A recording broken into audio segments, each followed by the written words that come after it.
Hermanos, buenas tardes a todos.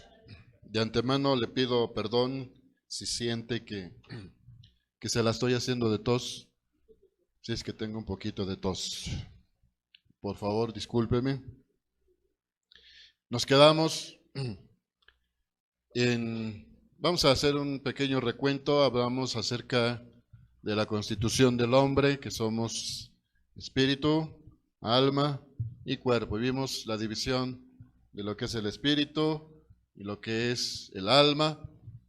Finalmente entendimos que el punto está en que las personas, cuando recibimos a Cristo en nuestro corazón, nacemos de nuevo en el espíritu, pero no así en la mente, en el alma. Nuestra alma y nuestra mente tienen que ser renovadas.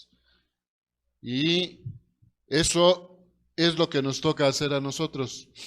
Dios ya se encargó de nuestra salvación, ya hizo lo que tenía que hacer por nosotros, murió en la cruz el Señor por nuestros pecados. Pero ahora nosotros tenemos que andar, dice la Escritura, en novedad de vida. ¿Y cómo podemos hacer eso? Porque todavía estamos en la carne y el Señor oraba por nosotros y decía: Padre, te pido por estos que aunque están en el mundo, no son del mundo. Podríamos decir y parafrasear que aunque estamos en la carne, no andamos en la carne. O así debería de ser. Muy bien. Entonces, también hablamos de la voluntad. La voluntad es aquella facultad que tenemos de tomar decisiones, ¿verdad? Y de ejecutarlas. ¿Cuántas veces tú has querido o has tomado decisiones, pero no las has llevado a cabo? No las has ejecutado, no las has hecho.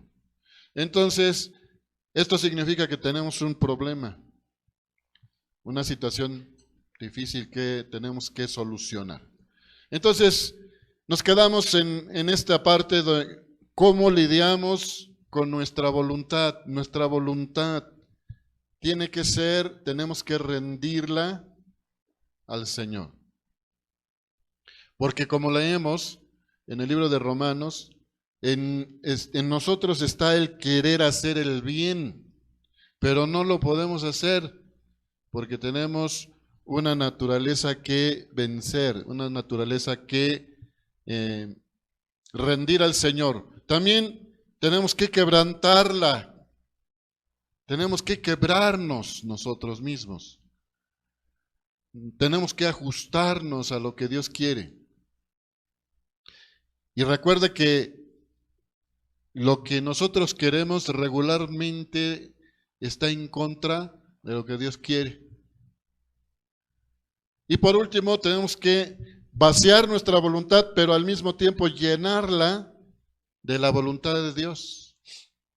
Como decía el apóstol, el profeta Juan el Bautista, decía: es necesario que yo mengüe, pero que Cristo sea exaltado, hermano. Entonces, nosotros tenemos que menguar a nosotros mismos para que Cristo sea exaltado en nosotros.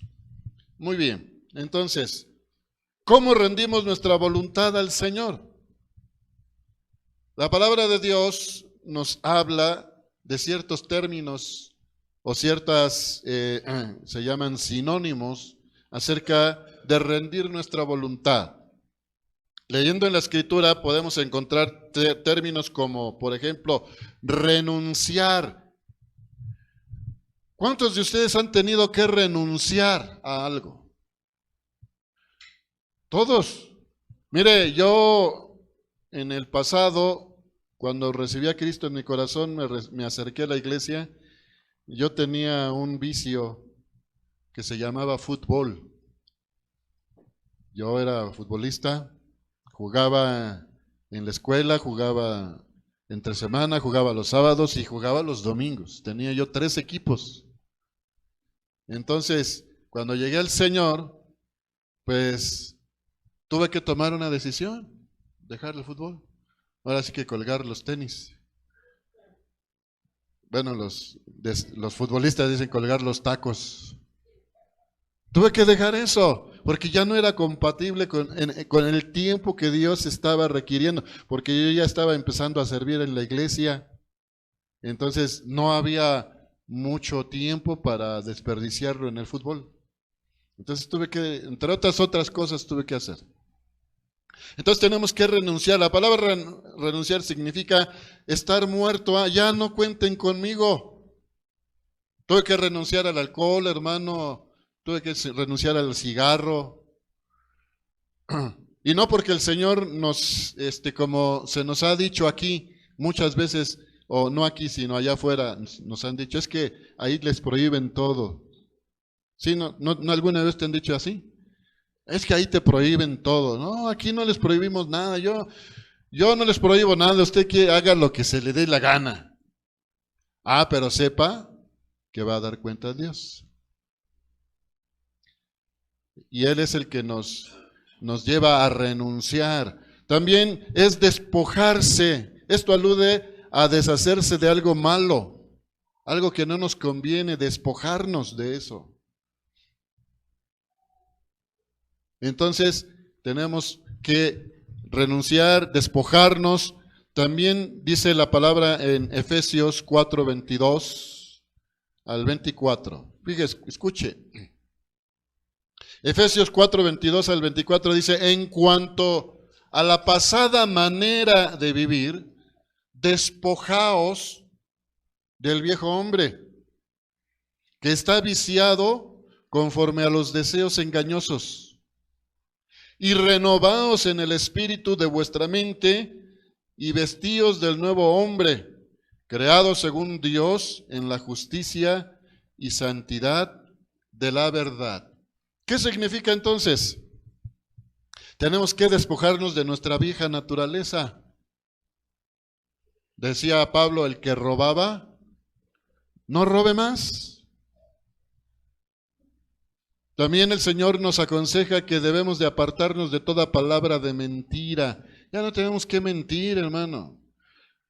Yo sé que en muchas situaciones en nuestra vida es lo primero que se nos ocurre, es decir una mentira. Mire, y dígame si no es así. Cuando usted se siente mal internamente, está usted triste a lo mejor, se le nota, ¿sí o no? Porque el cuerpo es el vehículo de la expresión de las emociones. Cuando usted está enojado, se le nota, hermano. Cuando usted está alegre, se le nota. Cuando está triste, se le nota.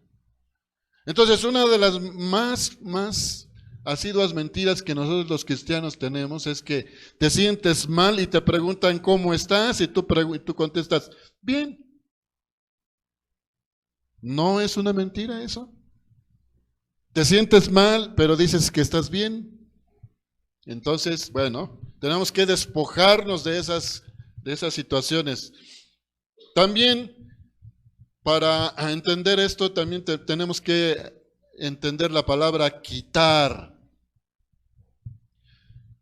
Quitarse, dice. Quítese, en Efesios 4:31 dice, quítense de vosotros toda amargura, enojo, ira, gritería y maledicencia y toda malicia. ¿Qué significa esto que estamos leyendo? Que nosotros somos los que tenemos que quitar las cosas. No tenemos que ir en oración al Señor y decir, ay Señor, quítame lo enojón. Eso no. O quítame la amargura. No. Quítame el enojo, quítame la ira, Señor, quítame la gritería. No podemos hacer ese tipo de oraciones. Lo que tenemos que hacer es pedirle al Señor que nos ayude, pero nosotros tenemos que estar dispuestos a quitarnos esas cosas. Yo le digo a mi esposa muchas veces, y ella me responde muy firmemente cuando le digo, ya no me hagas enojar.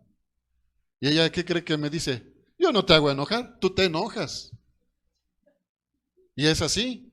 ¿Quién nos hace? ¿Nos hacen enojar o nos enojamos? ¿Cómo ve? Ay, muy bíblica la hermana. Nos provocan a ira. Pero finalmente está de nosotros si nos montamos en la ira. Sí, ciertamente, dice el Señor a través de Pablo, dice, airaos, pero ¿qué? No pequéis.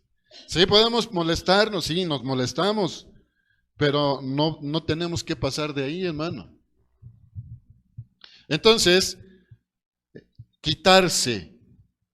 Ahora, otro término para entender este punto, hacer morir. ¿Cómo hacemos morir? Leímos en Efesios hace un momento, el viejo hombre que está viciado conforme a nuestros pecados. ¿Usted tiene un viejo hombre? ¿Sí o no? Sí existe el viejo hombre, ahí está. Pero ya se está muriendo. Ya se está muriendo ese viejo hombre. Lo que tenemos que hacer es rematarlo. Es tomar la almohada y hasta que se muera. Hacer morir. Es que mire, por ejemplo, siempre me enseñaron, a mí me gustaba en la escuela la historia. Siempre saqué 10 en historia. Bueno, uno de los puntos que aprendí fue que el problema del primer presidente democrático de México en este siglo, ¿sabe quién fue? Democráticamente electo, fue Francisco I. Madero, allá en 1910, más o menos. Su grave error del señor fue no hacer morir a sus enemigos. Dejó en el ejército, a cargo del ejército, al que lo traicionó, a Victoriano Huerta. Entonces su error fue haber dejado a sus enemigos vivos en aquel tiempo. Y bueno, pues eso le costó la muerte, la vida. Lo mataron. Y eso es lo que nos puede estar costando a nosotros la vida, hermano, que no hacemos morir lo terrenal en nosotros, no hacemos morir la ira, no hacemos morir el enojo, las malas pasiones. Vea lo que dice Colosenses, haced morir pues lo terrenal en vosotros, fornicación, impurezas, pasiones desordenadas, malos deseos y avaricia, que es idolatría.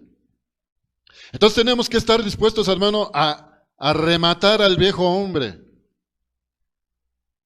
No debemos permitir que siga con vida. Entonces tenemos que recordar que Dios no nos obliga a hacer las cosas. Somos nosotros los que tenemos que tomar la iniciativa y renunciar a todas esas áreas en donde sabemos que estamos fallando. No podemos seguir, hermano, apapachando en nuestra vida cosas que desagradan a Dios. Tenemos que hacer morir lo malo en nosotros. Quitar de nosotros todo aquello que nos impide el crecimiento espiritual. ¿Qué impide tu crecimiento espiritual? Por ejemplo, ¿cuántos vieron una película esta semana?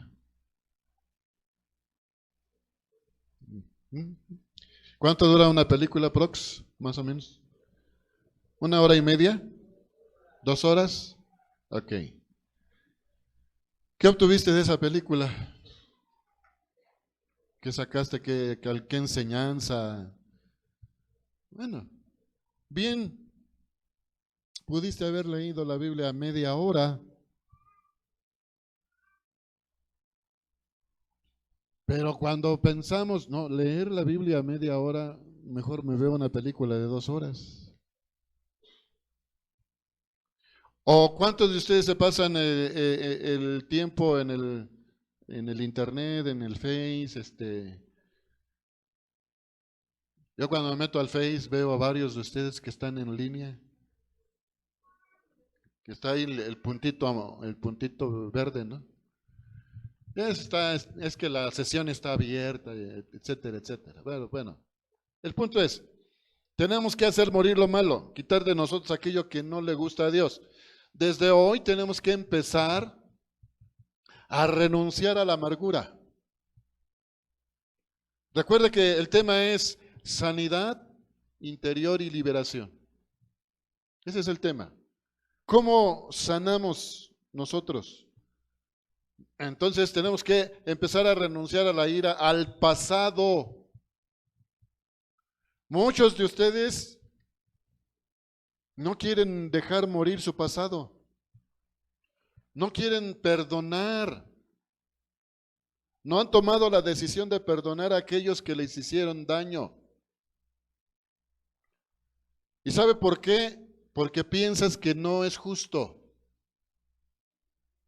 Piensas que no se lo merece. Entonces, tú lo que tienes que hacer es decidir perdonar. Cuando el ser humano está decidido a hacer la voluntad perfecta de Dios, todas sus promesas dice que son sí y son amén. ¿Sabe lo que significa esto? Que son sí y amén. O sea que las promesas son para todos nosotros, son sí, hermano, ¿verdad? ¿Cuántos de nosotros quisiéramos tener un padre que a todo nos diga que sí? Una madre que nos diga que sí a todo. Bueno, así es nuestro Padre Celestial, nos dice que sí a todo, pero según su voluntad, según lo que Él quiere para nosotros. Yo desde cuando le estoy pidiendo al Señor un Ferrari y no me lo da. Desde hace años estoy duro y duro con el Señor que quiero un Ferrari. Pero ¿por qué no me la da? ¿Me lo pueden robar? No, ya tienen sistemas, no, ya antirrobo, ya esos ya no se los roban. A ver, convénzame, ¿por qué el Señor no me quiere dar mi Ferrari? No tengo para pagar la... Bueno, una llanta de esos carros cuesta lo que cuesta mi Tsuru. O más, no sé. Entonces, bueno. Entonces por eso el Señor no me da, ni me lo da, creo. Bueno, podemos comprar una escala, ¿verdad? Ok. Ahora, ¿cómo hacemos para quebrantar nuestra voluntad? ¿Cómo podemos quebrantar nuestra voluntad? Mire, los militares cuando entran al ejército, uno de los asuntos más fuertes que ellos enfrentan es que sus superiores los quebrantan su voluntad. Tienen que estar acostumbrados a someter su voluntad a los superiores. Y para eso tienen que quebrantarlos de todas formas posibles. Físicamente, emocionalmente, los quebrantan. ¿Verdad? Por ahí el hermano Al nos platicaba, a los que escucharon alguna vez, cómo es que los entrenaban a ellos. ¿Verdad? Los levantaban a las 2 de la mañana. ¿No? Y los formaban, y ahí los tenían formados en el frío, en la lluvia, ahí los tenían. Y les decían, ya váyanse a dormir. Y ya se iban a dormir, y a los 5 minutos que ya estaban, otra vez, vale, levántese, otra vez igual. Y así, cosas como esas.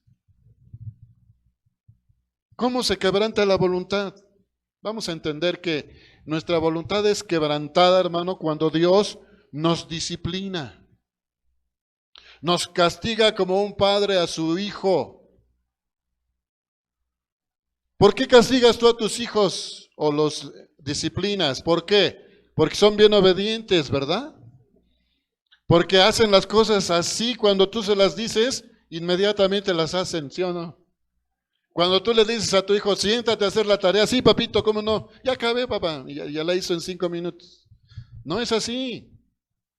Entonces, nosotros como padres tenemos la responsabilidad de disciplinar a los hijos, y así también el Padre Eterno nos tiene que disciplinar. Entonces, a este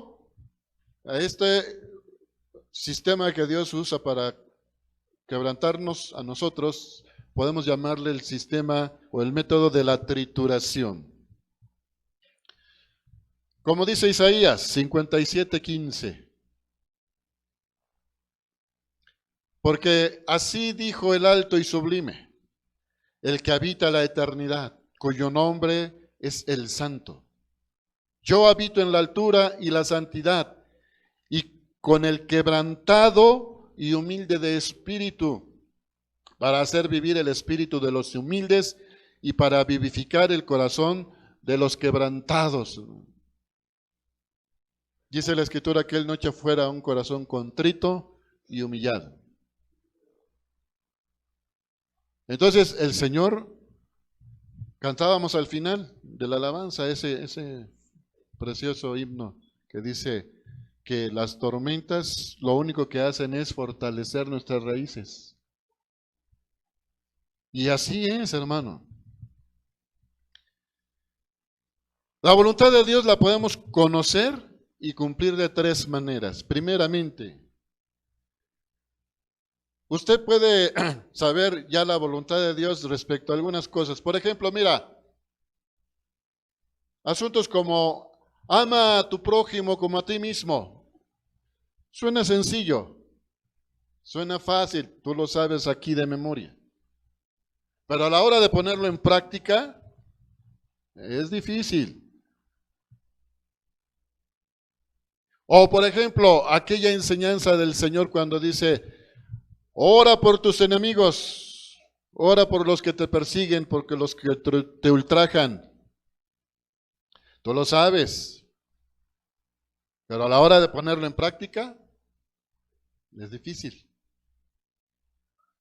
Entonces, la voluntad de Dios la podemos conocer y cumplir de tres maneras. Primero, por iluminación. ¿Qué es la iluminación?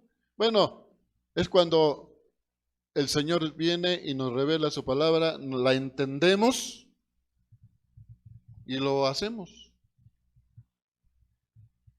Es como, por ejemplo, cuando tú entras a un lugar oscuro, no ves nada, pero cuando se enciende la luz, tú puedes ver todo. Y así estamos en la oscuridad, pero cuando entramos a la palabra de Dios, se nos revela, nos ilumina el Señor, y entonces la entendemos y la podemos hacer. Luego, por revelación, el Espíritu Santo nos da a conocer su voluntad.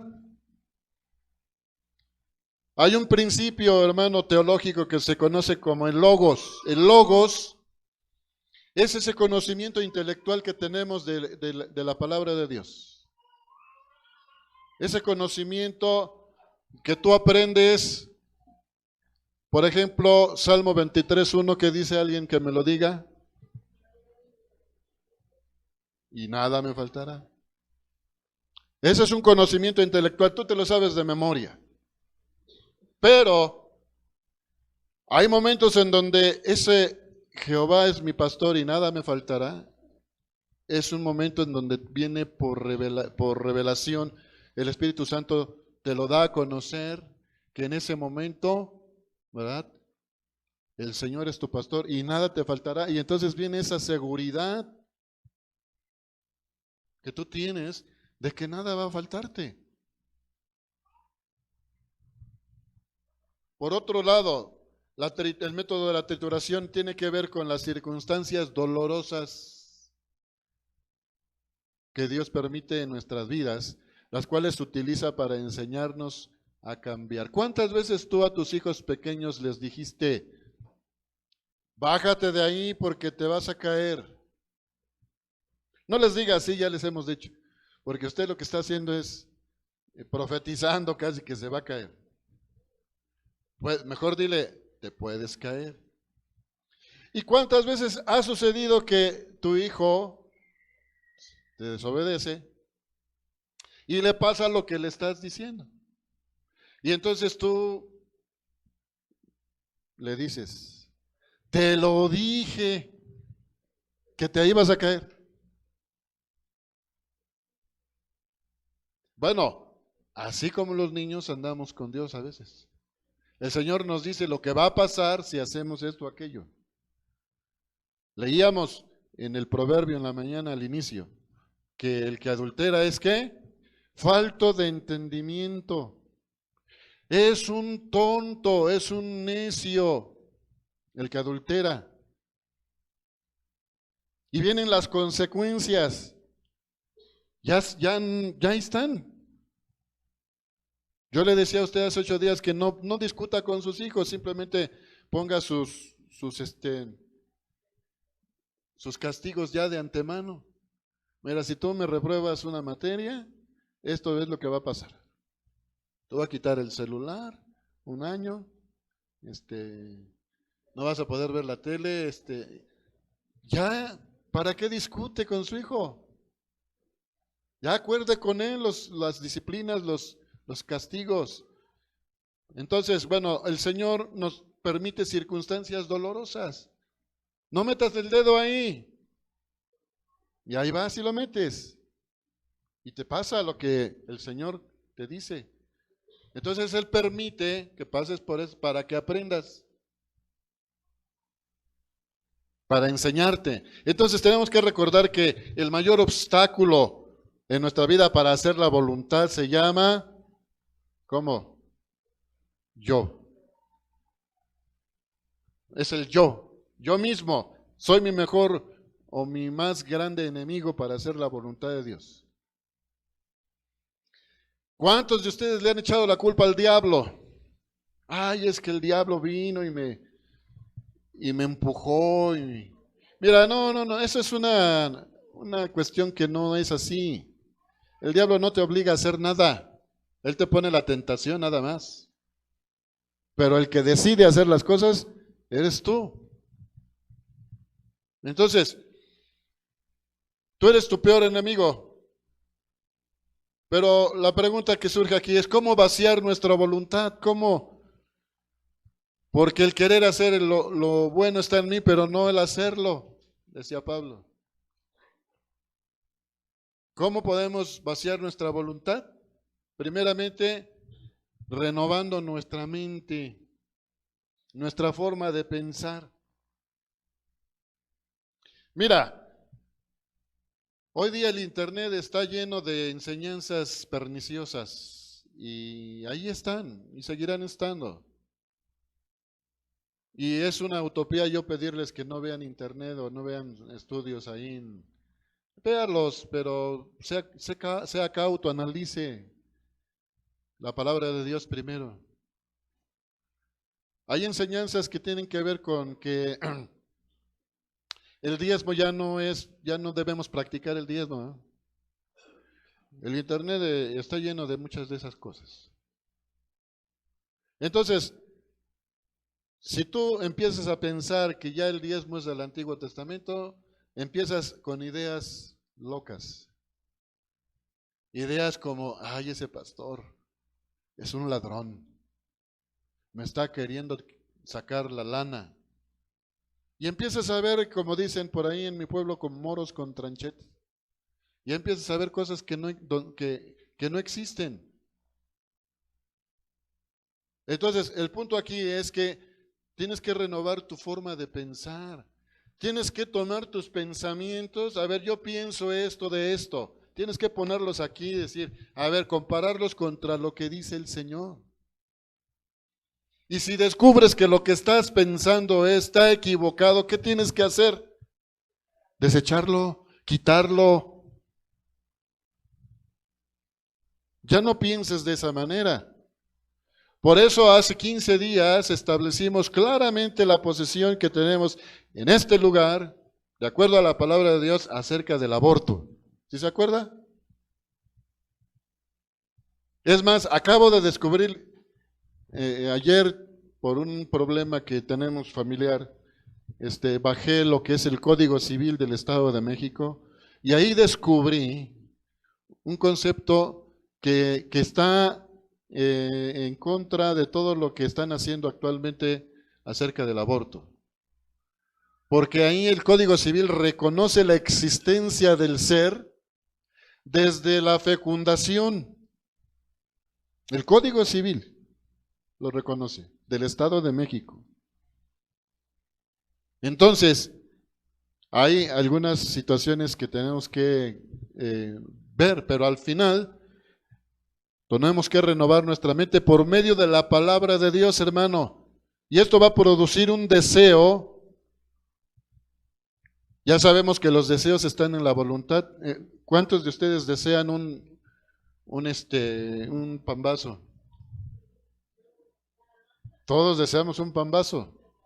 Bueno, pero ese deseo se puede quedar ahí si no pasa a la voluntad de tomar e irse a formar y pedir el pambazo. Ahí es donde está el problema, porque nos quedamos con el deseo y no tomamos la decisión. Entonces, en este caso, los deseos se encuentran en la voluntad. Cuando nuestra mente, hermano, empieza a ser renovada, comenzamos a sentirnos bien haciendo la voluntad de Dios. Nos empezamos a sentir bien haciendo la voluntad de Dios. Eso significa que nuestra voluntad se está siendo renovada. Filipenses 1:6 dice, estando persuadidos de esto, que el que comenzó en vosotros la buena obra, la perfeccionará hasta el día de Jesucristo. ¿Qué quiere decir? Que el Señor está trabajando en nosotros todos los días. Está trabajando. Mire, pero el Señor no hace como el gobierno, que empiezan una obra y no la terminan. Y ya le abrieron acá. Bueno, ahí donde acaban de pavimentar, creo que ya le estaban abriendo otra vez hace poco para meter otras cosas que se les olvidaron o no sé. Entonces, bueno, el Señor empieza una obra y la va perfeccionando, la va haciendo todos los días. Y así está trabajando en nosotros. Cuando esto ocurre, podemos decir lo que dijo Juan y lo que dijo Pablo. Juan el apóstol, el profeta Juan el Bautista decía, es necesario que él crezca y que yo mengüe. Eso lo encontramos en Juan 3:30. Y Pablo decía, no vivo yo, mas Cristo vive en mí. ¿Qué significa esto? Que bueno, se va viendo más Cristo en nosotros que nosotros. Y esto a mucha gente no le gusta. Que se vea más Cristo que Él. Entonces tenemos que tenemos que hacer lo que hizo Abraham. ¿Qué hizo Abraham? Sacrificó a su hijo, a su ser más preciado, se lo entregó a Dios. Así nosotros tenemos que poner nuestra voluntad en el altar y sacrificarla a Dios como un sacrificio vivo. Entonces podremos comprobar y experimentar la voluntad de Dios en nuestra vida. Segunda a los Corintios 4:16 dice, por tanto no desmayamos, antes aunque nuestro hombre exterior se va desgastando, el interior, no obstante, se renueva de día en día. ¿Tu hombre interior es mejor que hace 8 días? ¿Hoy? ¿Somos mejores? ¿Casi un año? ¿Somos mejores que hace 2? ¿O seguimos siendo los mismos? O peor todavía, vamos de mal en peor. Hermano, tenemos que ser renovados. Tenemos que buscar a Dios con una responsabilidad y automáticamente encontraremos su voluntad en nuestra vida. Y bueno, aquí hay un problema. Nuestras emociones. Las emociones son la parte del hombre donde se envuelven los sentimientos y los afectos. Por ejemplo, jóvenes que están aquí, ¿qué les dice el Señor acerca de hacer yugo desigual con los incrédulos? ¿Qué les dice? Que no lo hagan. No hagan yugo desigual con los incrédulos. Y no solo se refiere a establecer una relación sentimental con los incrédulos, sino una relación de afecto, de negocios con ellos. Entonces, como yo amo a él, como yo le tengo afecto a ella, pues no me aparto. No hago lo que Dios me dice que haga, que no haga yugo desigual. O sea, el yugo representa una relación, ya sea emocional, ya sea sentimental, ya sea de negocios. Eso es yugo, algo que nos ata al otro, que nos une. Entonces, lo que Dios dice es claro, no hagamos yugo desigual con los incrédulos, pero nuestros afectos hacia ellos nos impiden obedecer a Dios. Vean, ¿dónde estamos? Hay varias emociones negativas. Esto se lo enseñan a los pequeñitos ya desde el kinder, me parece. Acerca de las emociones, como por ejemplo la tristeza. ¿Cuántos han sentido tristeza? Todos, bueno. Ira, vergüenza, dolor, miedo, celos, confusión, odio. También hay sentimientos o emociones positivas como amor, gozo. Las emociones están en la vista, en los sentidos, del gusto, del tacto, del olfato, o sea, son los precursores de las emociones. Entonces, tenemos que aceptar la realidad de nuestras emociones. No podemos pasar por alto lo que sentimos. Entonces, recuerda que Jesucristo, Él fue un verdadero hombre. Dice que tomó forma de siervo y se hizo semejante a los hombres. Él tenía emociones. Yo le pregunto, ¿usted cree que Jesús se enojaría? Sí se enojó, ¿eh? ¿Tenía hambre? Tenía hambre. ¿Sed? También. Un hombre. ¿Tristeza? Vaya. Dice, mi alma está triste hasta la muerte, decía. Entonces, Jesús enfrentó todas las emociones y los sentimientos humanos y lo hizo para proveernos, de los recursos para, hermano, a fin de que podamos controlar nuestras emociones. Nuestras emociones no tienen que controlarnos a nosotros, nosotros tenemos que controlar a nuestras emociones, a nuestros sentimientos. Una persona que vive motivada solamente por sus sentimientos le va a restar valor e importancia a los principios bíblicos. ¿Por qué?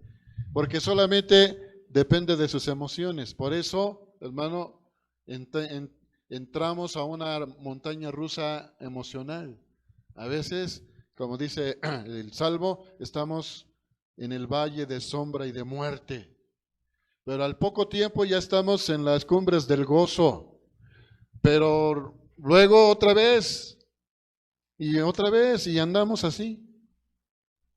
Santiago 1:6 dice, pero pida con fe, no dudando nada, porque el que duda es semejante a la onda del mar, que es arrastrada por el viento y echada de una parte a la otra. Así es el que anda en sus emociones, echado de un lado al otro, del gozo al pozo. Hermano, una tristeza intensa, y vea, a veces nos pasa, sigue de un gran gozo y júbilo. Luego, una depresión viene después de un gran entusiasmo, como le pasó a Elías. Elías se sintió desanimado después de haberle cortado la cabeza a los profetas de Baal y huyó. Se fue a meter por allá, en una cueva, porque lo querían matar. Es posible que el ascenso y el descenso de las emociones nos descalifiquen como creyentes a andar en el Espíritu, sino que también nos empujan a andar en la carne, a depender de nuestras emociones.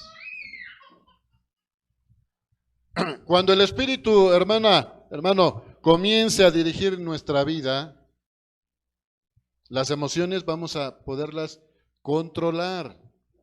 Como consecuencia, hermano, el silencio total de las emociones es una condición para poder caminar en el Espíritu. Si usted no logra controlar sus emociones, no va a poder andar en el Espíritu. Entonces, vamos a entender hoy también qué es la inspiración y la emoción.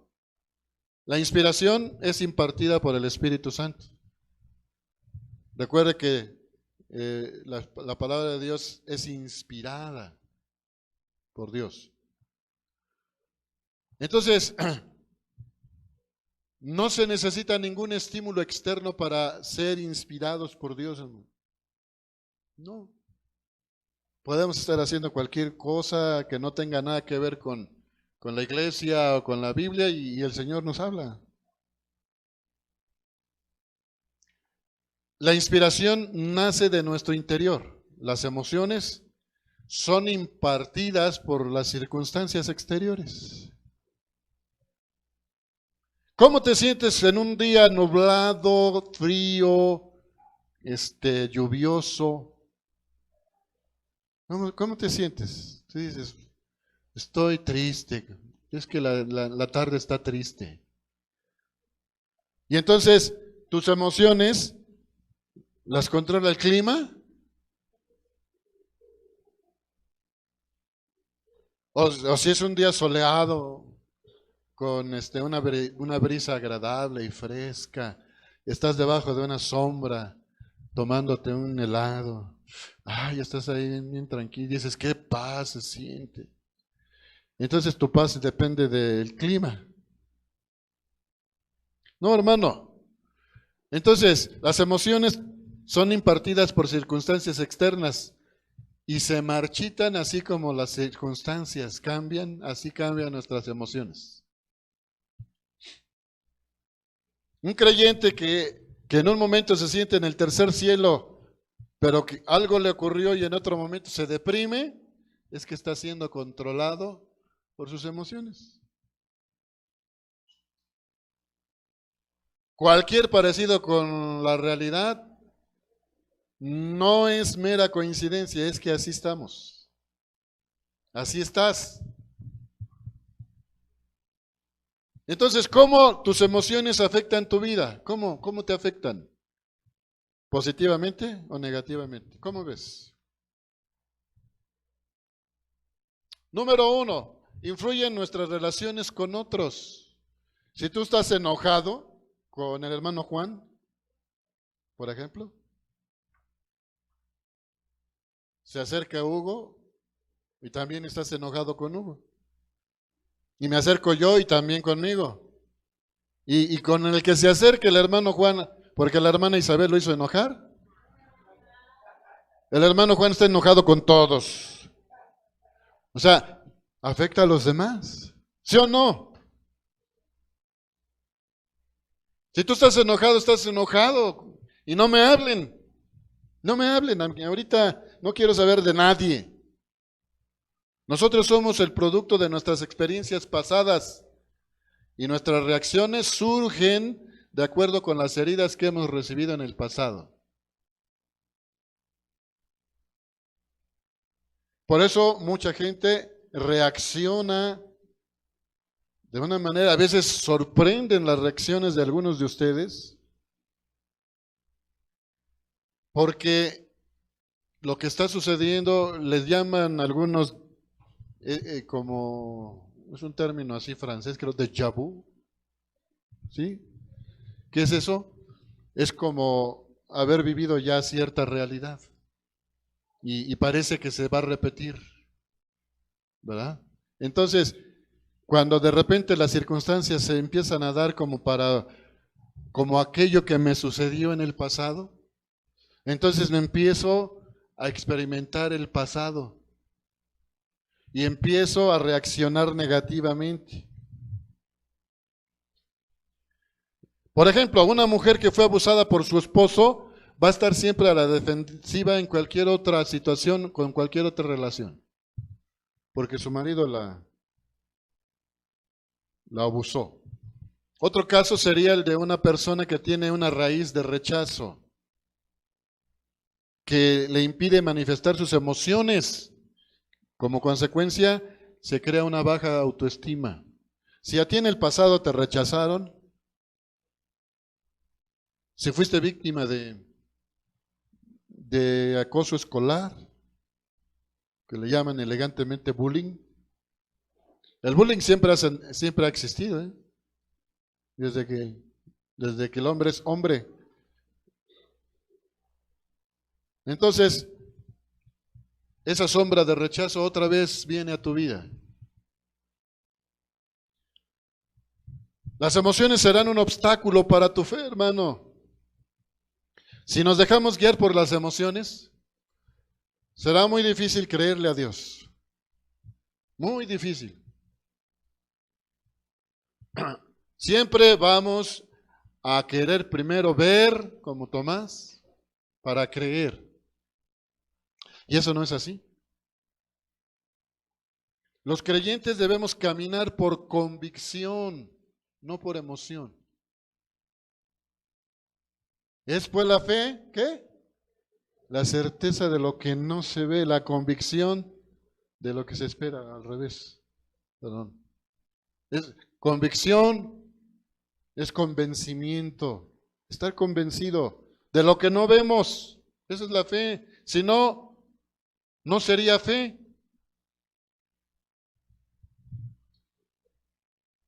Las heridas emocionales impiden entregarse en cuerpo y alma al Señor. Efectivamente, y convivir en amor sin temor a ser rechazado. Las heridas del pasado nos están dañando el presente y el futuro.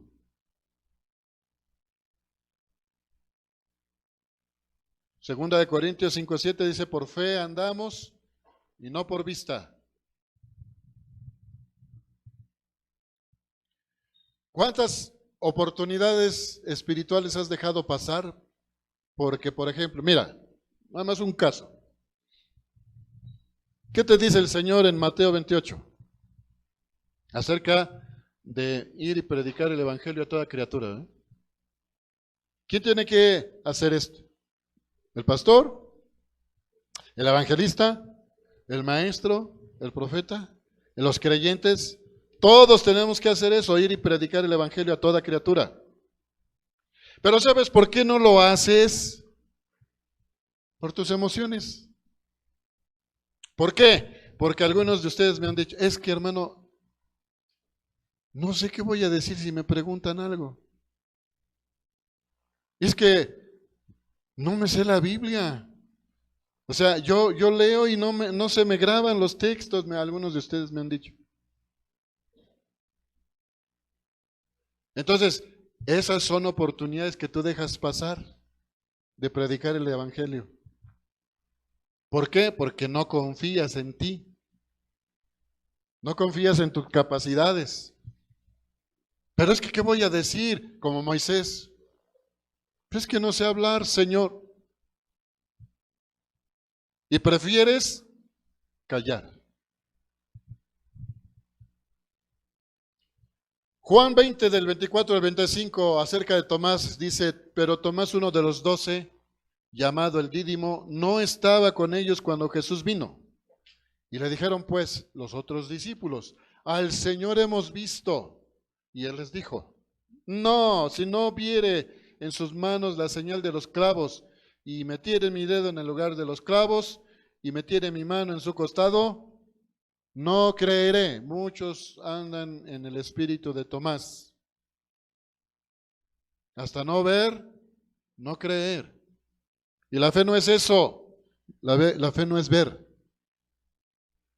Entonces, automáticamente nosotros creamos mecanismos de defensa que utilizamos cuando somos heridos.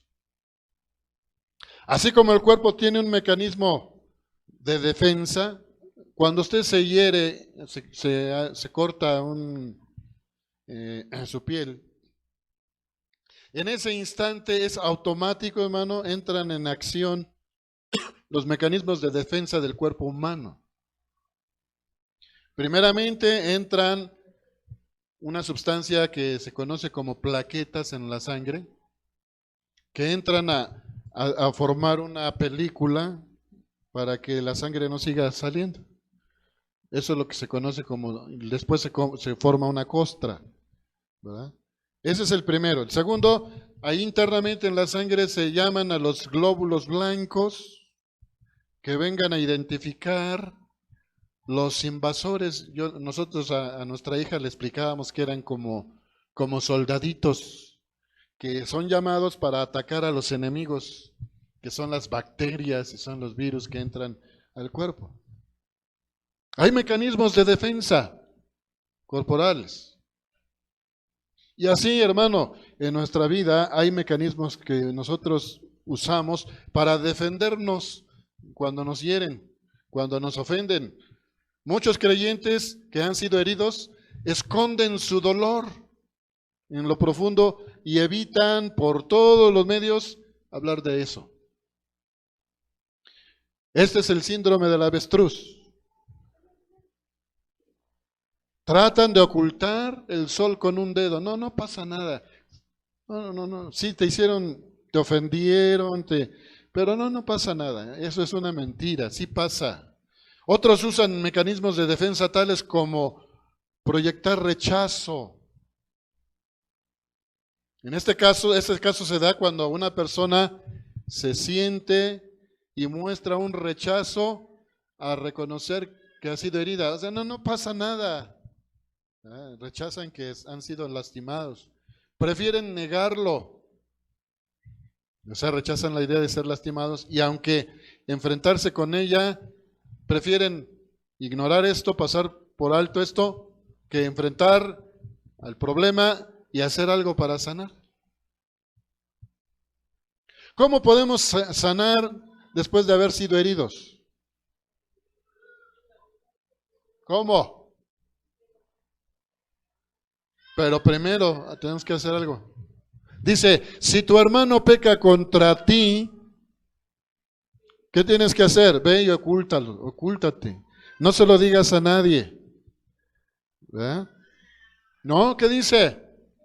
Ve y habla con tu hermano estando con él a solas.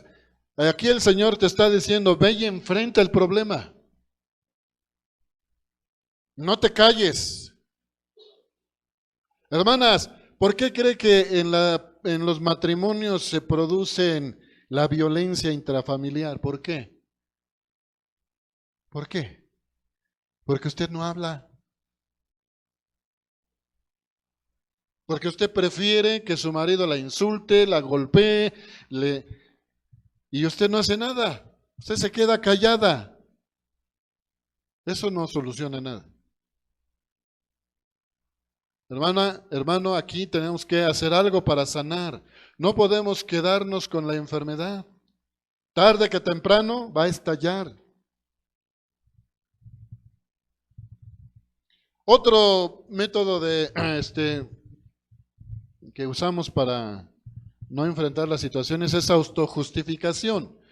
Este es un mecanismo de defensa utilizado por una persona herida cuando se siente incapaz de aceptar la responsabilidad que le corresponde sobre sus actos y prefiere poner cualquier excusa, por más inverosímil que sea, antes que reconocer que algo no está bien en su vida. ¿Por qué llegaste tarde? Es que y cuando ya empezamos, estamos inventando. Vamos a echarle la culpa a alguien más, al chofer del camión, al metro que se le ponchó la llanta, al clima. En lugar de decir, es que yo tuve la culpa porque me levanté tarde. ¿Cuántos de ustedes podrían decir así? ¿Por qué llegaste tarde? Pues es que no quise llegar. No quise llegar. Ahí en la escuela, en la primaria, les pusieron a los niños un pensamiento acerca de la impuntualidad. El que llega tarde es porque quiere llegar tarde, finalmente. Entonces, ¿tú prefieres poner cualquier excusa para no enfrentar la situación? El aislamiento, te aíslas. Esto sucede cuando la persona herida decide apartarse del resto de los demás y rechaza toda posibilidad de ayuda y prefiriendo de esta manera permanecer aferrado a sus heridas. A estos les gusta sufrir. Mire, hay personas que se lastiman, se hieren y se les forma la costra. ¿Y sabe qué es lo que hacen? Se la quitan para que se le vuelva a formar la costra. Ya se le formó la costra y se la vuelven a quitar. Así les gusta estar así. Les gusta echarle hielo, limón a las heridas. Mire, hay mujeres, se ha sabido de mujeres, que aún fingen estar enfermas. ¿Sabe por qué? Porque han descubierto que estando enfermas atraen la atención de los demás, de los hijos, del marido, de los demás. Entonces, aunque no estén enfermas, fingen estar enfermas, porque de esa manera acarrean la atención sobre de ellas. Y eso es un problema. Aquí tenemos 2 psicólogos, no están ahorita, pero ¿cómo se llama ese síndrome? Ahora, pues, ¿cómo lidiar con las emociones heridas? ¿Cómo vamos a hacer esto, hermano? Primero, enfrentando la verdad. Y la verdad nos hará libres, dice Juan 8:32. Muchas veces confrontar la verdad es muy doloroso. Pero recuerde que la puerta por donde entró el dolor es la misma por donde se tiene que ir. Muchos de ustedes fueron abusados en su niñez. Mira, aquí es donde se empieza a poner la cosa fuerte. Sufrieron abuso físico, emocional, hasta sexual por alguien. Y usted, por, por la vergüenza, por muchos factores, usted no enfrenta la verdad. Usted lo que tiene que hacer es ir a hablar con la persona que le hizo daño. Pero eso fue hace 40 años, no importa. Ahí está. Usted tiene que ir, no a golpear al tal. No, va a ir a perdonar. Pero si es él fue el que me hizo daño, hermano, ahí es donde la palabra de Dios entra en acción. Si tu hermano peca contra ti, ve tú y estando con él a solas, habla con él. Pídele perdón y ofrécele perdón. Pero es que no me está pidiendo perdón. No, no te está pidiendo perdón, pero tú tienes que perdonarlo. Porque el Señor nos dice que debemos perdonar como Él nos perdonó a nosotros. Entonces, por donde entró el dolor, por ahí tiene que salir. Las heridas escondidas, los traumas, la falta de perdón, los abusos de todo tipo y los pecados son como una comida que se está echando a perder dentro del refrigerador. ¿Le ha pasado? Que ahí de repente se le olvidó algo ahí y ya tiene. Y usted abre el refrigerador y como que huele feo, ¿no? Pero le busca y no encuentra nada, le vuelve a cerrar. Una vez vi a una joven que limpió su refrigerador, ¿no? Pero lo limpió y después volvió a meter todo ahí. Pues, ¿qué caso tenía que haber limpiado el refrigerador? El mal olor, Pero más tarde encontramos que hay algo podrido en el refrigerador, entonces tenemos que sacarlo. Si tú estás percibiendo algo que no te agrada en tu vida, tienes que preguntar de dónde está y de dónde viene. Y descubriéndolo, tienes que sacarlo. No te quedes con ello. Cuando nos escondemos detrás de una puerta de dolor, tenemos que regresar por la misma puerta para ser libres. Tenemos que enfrentar la situación con la verdad. Y la verdad os hará libres.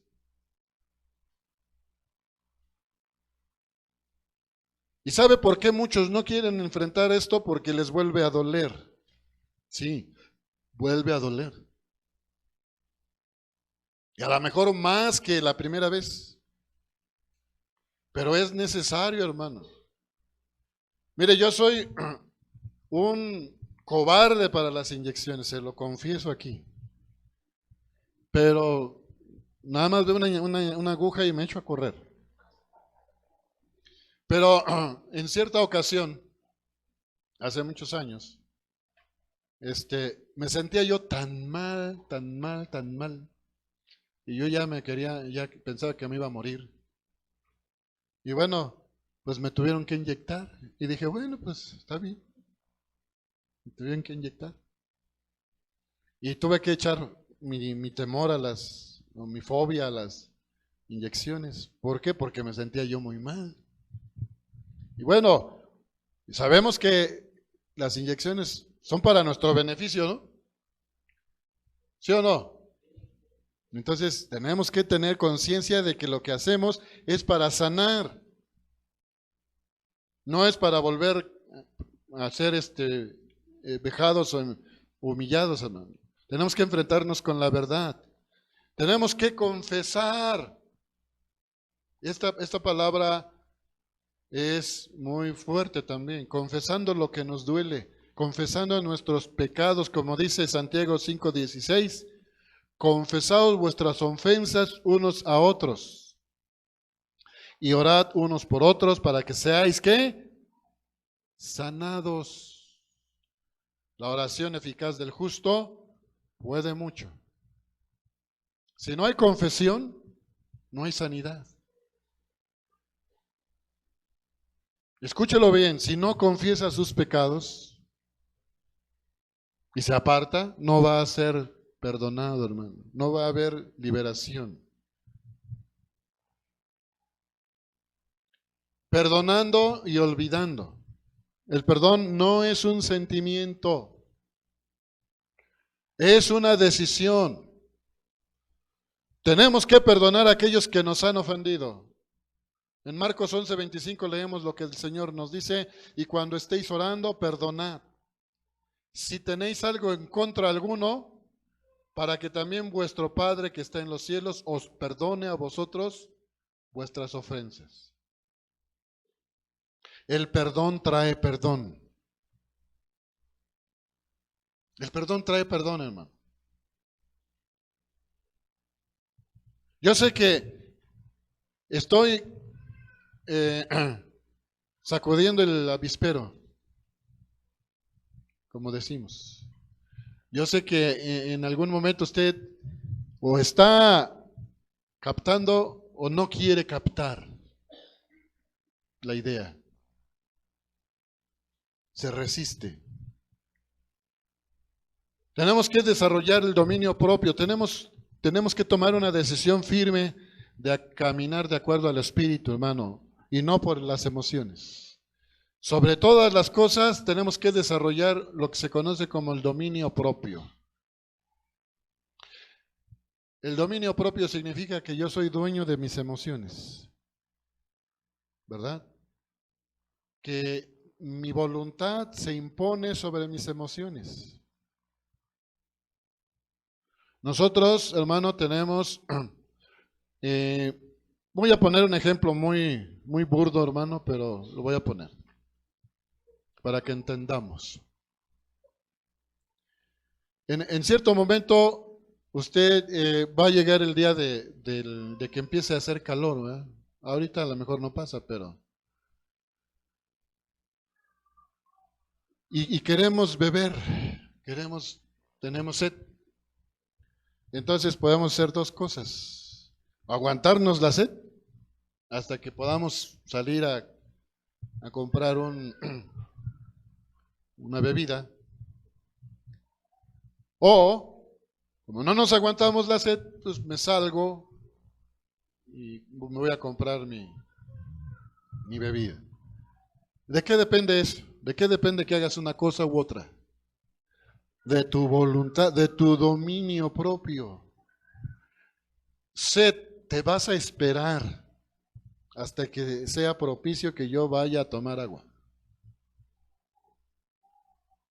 Así, con ese ejemplo así medio tonto tal vez, podemos decir acerca del dominio propio.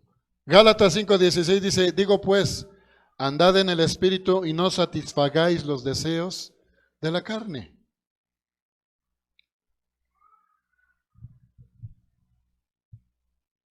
Haciendo un compromiso, muchos de ustedes le temen al compromiso.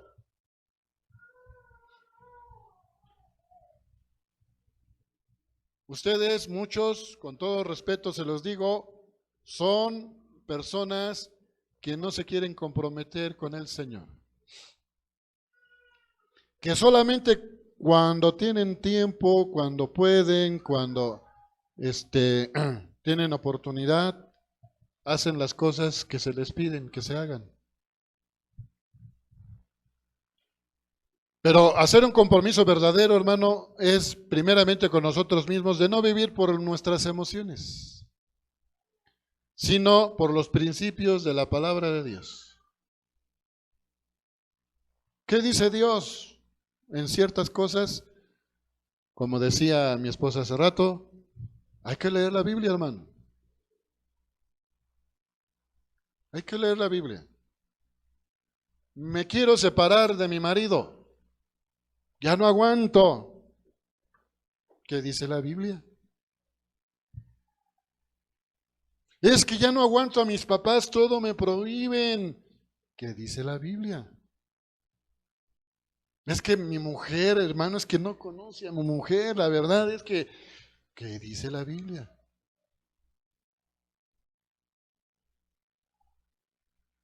Es necesario, hermano. No debemos de hacer las cosas por nuestras emociones, sino por la palabra de Dios. Tenemos que darle prioridad a la intuición del Espíritu Santo, a lo que Él nos dice que hagamos. Es el conocimiento inmediato de la verdad que nos ofrece el Espíritu Santo sin necesidad de razonarla.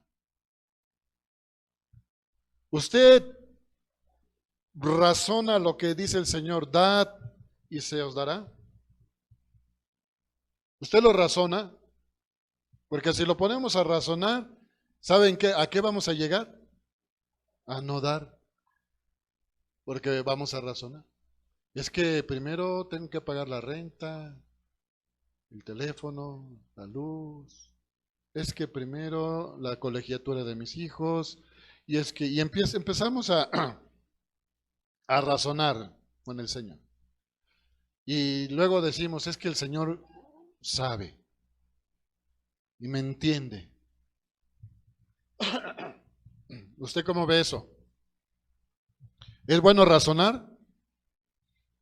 Sí, pero es mejor obedecer al Señor, hermano. Isaías 43 del 18 al 19 dice, no os acordéis de las cosas pasadas, ni traigáis a memoria las cosas antiguas. He aquí que yo hago cosa nueva, y pronto saldrá a luz. ¿No la conoceréis? Otra vez abriré camino en el desierto y ríos en la soledad.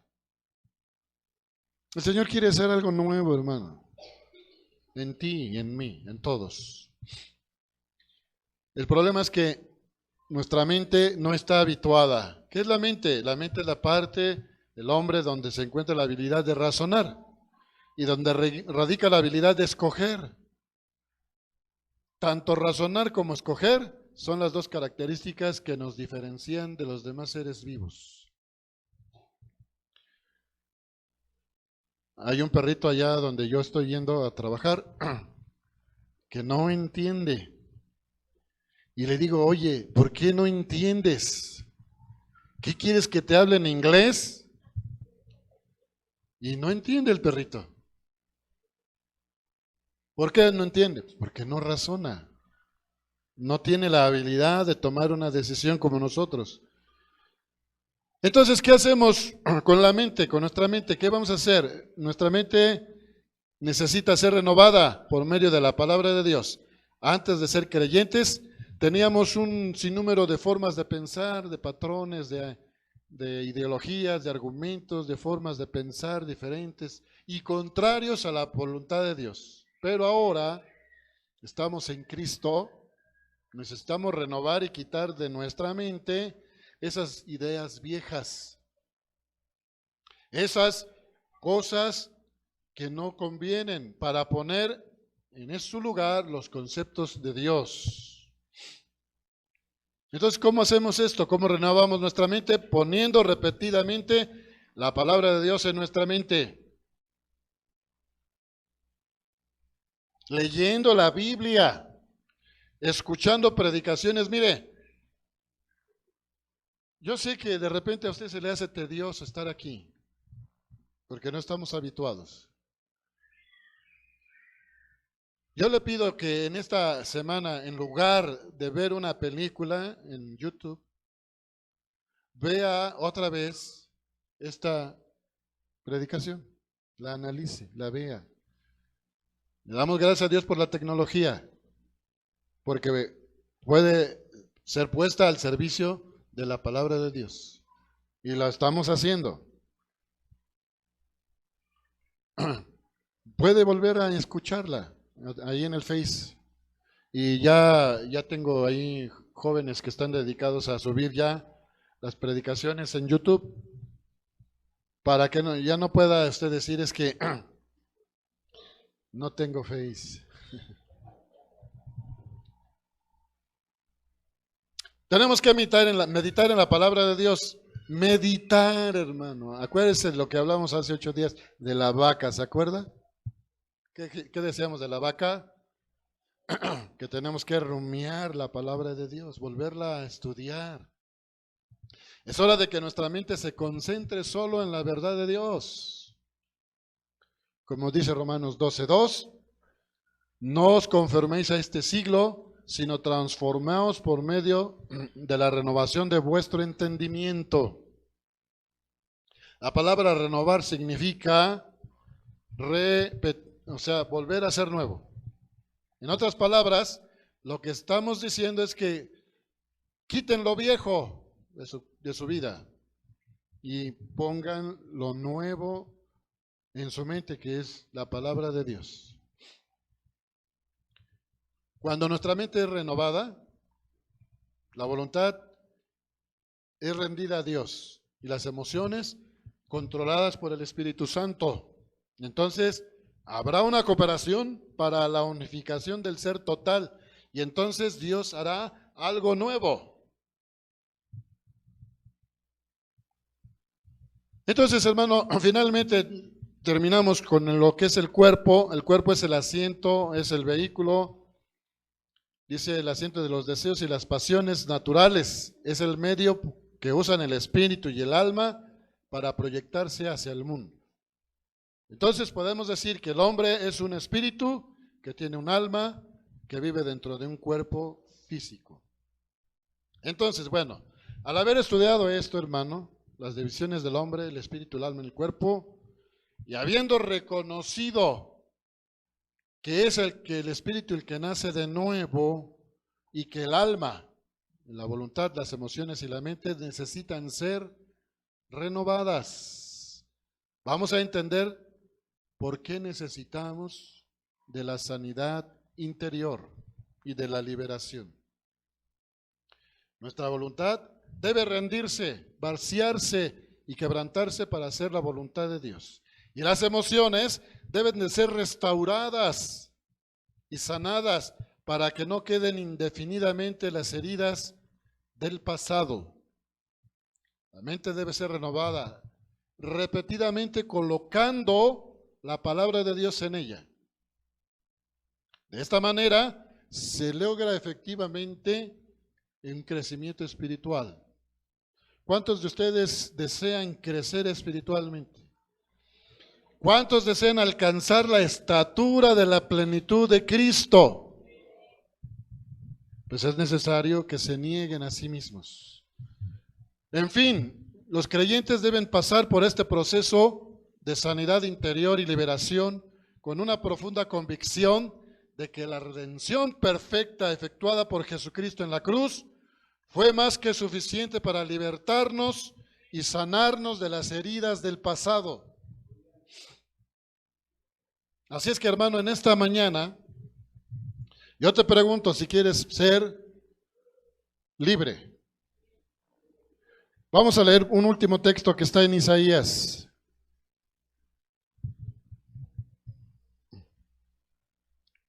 Primero, en Gálatas 5:1, póngase de pie.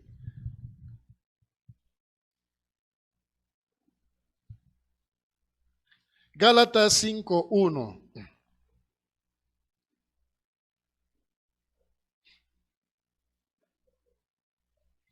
¿Ya lo tiene? Lea conmigo, vamos a leer 3 veces. Dice, todos juntos, estad pues firmes en la libertad con que Cristo nos hizo libres, y no estéis otra vez sujetos al yugo de esclavitud. Otra vez. Estad pues firmes en la libertad con que Cristo nos hizo libres, y no estéis otra vez sujetos al yugo de esclavitud. Por último. Estad pues firmes en la libertad con que Cristo nos hizo libres y no estéis otra vez sujetos al yugo de esclavitud. Amén. Tome su lugar.